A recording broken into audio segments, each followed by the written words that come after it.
adalah dengan risiko-resiko. Seperti yang terjadi kemarin, ini saya udah janji mau cerita soal Dr. Sunardi. Ini yang terakhir.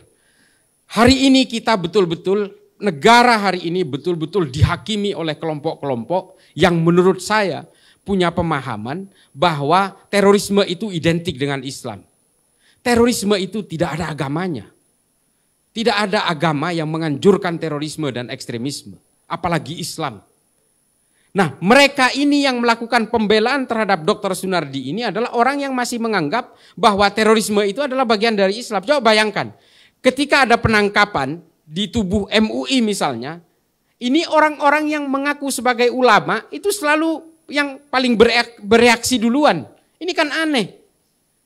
Terorisme ini jangan diidentikan dengan Islam. Tapi kalian yang ngomong duluan, entah Anwar Abbas, entah siapa, selalu ngomong. Loh, kalau begitu dengan sendirinya mereka mengakui bahwa terorisme ini bagian dari Islam gitu loh. Ini kan logika-logika dasar gitu. Ya udah diem aja. Kalau Densus misalnya nangkep teroris yang memang menginfiltrasi MUI, ya itu kita nangkep bukan dia bagian dari MUI. Karena memang Densus sudah punya alat bukti yang cukup. Dia itu memang aktif dalam gerakan-gerakan jaringan teror di Indonesia. Banyak gerakan jaringan teror di Indonesia itu. Ada JI, JAD, JAK, JAT, JAS, MIT, MIB. Banyak sekali. Dan mereka bergerak di bawah permukaan itu sangat aktif. Mereka melakukan rekrutmen, funding, pendidikan, idat, persiapan-persiapan revolusi dan sebagainya. Banyak. Mungkin orang awam seperti kita melihatnya di atas permukaan ya biasa-biasa aja. Tapi orang-orang yang betul memahami ini, saya tidak memahami ini tapi saya mengamati betul. Bahwa mereka di bawah permukaan memang selalu bergerak. Dr. Sunardi ini, saya cerita Dr. Sunardi. Ini adalah hasil pengembangan dari beberapa tersangka yang sudah ditangkap sebelumnya. Bahkan nama dia disebut oleh para Wijayanto, Ketua Umum Jamaah Islamiyah yang sudah ditangkap bertahun-tahun lalu. Dan disebut oleh beberapa tersangka lainnya. Dan beberapa orang yang akan ditangkap setelah ini berkaitan dengan Hilal Ahmar Society. Dia adalah Ketua Umum Hilal Ahmar Society. Tahu nggak Hilal Ahmar Society? Ini organisasi yang sudah dilarang oleh PBB, dilarang oleh Uni Eropa dan beberapa negara seperti Trinidad Tobago, negara-negara di Amerika Selatan. Ini semua terjadi. Dan semua udah dilarang. Mengapa baru ditangkap sekarang padahal keterlibatannya sejak tahun 2015? Kita harus mengumpulkan alat bukti yang cukup seperti yang saya bilang tadi. Undang-Undang nomor 5 tahun 2018 ini bukan pekerjaan mudah. Orang yang baru berniat tapi ditangkap. Buktinya dari mana? Itu yang harus kita collect, harus kita generate. Oleh karena itu Densus setahu saya tidak pernah bisa kalah dalam pra-peradilan karena sebelum nangkap semua alat buktinya sudah cukup. Media menyebutnya terduga, padahal ini udah tersangka. Dan apa yang terjadi adalah ini, ada info yang harus saya berikan karena ini disiarkan.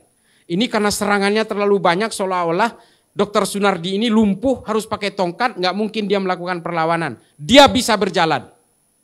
Tongkat itu adalah alat untuk menjaga keseimbangannya setelah dia kecelakaan, bukan lumpuh. Dia sudah tahu akan ditangkap, makanya dia selama berbulan-bulan setiap keluar dari rumahnya naik ambulan. Karena mereka tahu Densus tidak mungkin akan melakukan penangkapan di ambulan.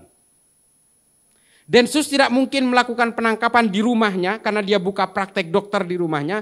Tidak mungkin melakukan penangkapan di depan para pasiennya. Tidak mungkin melakukan penangkapan di depan anak dan istrinya. Ini tabu. Dan tidak mungkin juga Densus melakukan penangkapan di pondok pesantren. Tempat dia berasal kemarin itu, dari Ulul Albab. Dia kan dari pesantren nih. Kenapa nggak ditangkap di pesantren? Itu standar operational procedure yang dipunyai oleh Densus. Tidak boleh melakukan penangkapan di lembaga pendidikan, di dalam rumah ibadah, di dalam ambulan sebagai paramedik. Tidak boleh dilakukan itu. Dan di depan anak istri beserta kalau dia dokter di depan pasiennya. Ini adalah rambu-rambu yang tidak boleh dilanggar. Itulah mengapa Densus melakukan penangkapan membuat obstacle di jalan. Ketika dia sedang mengendarai mobil non-ambulan. Ini yang harus diketahui, belum ada yang menyuarakan ini. Mengapa saya tahu? Karena saya juga ikut mengamati gerakan-gerakan mereka ini. Ini yang dilakukan. Dan ketika terjadi overmah, not to stand. Situasi-situasi keterpaksaan, dia melakukan perlawanan, membahayakan masyarakat pengguna jalan lainnya. dia melakukan perlawanan kepada petugas, dia menabrak mobil petugas, dan dua orang petugas yang naik ke bak itu dibawa sekencang-kencangnya oleh Sunardi, dia berjalan siksak supaya dua petugas ini terlempar dari mobilnya. Dan betul, dua korban itu sampai sekarang dirawat di rumah sakit. Dalam situasi itu, petugas yang ada di atas sudah menggedor-gedor kap mobil itu supaya berhenti, dan dia mengatakan ini polisi, melakukan tembakan peringatan, dia tetap tidak mau berhenti, sehingga kemudian terpaksa dilumpuhkan ke arah bawah, makanya yang terkena itu adalah pinggul dan tangannya. Kalau niat mau membunuh pada saat itu, jidatnya yang dihajar, gampang sekali.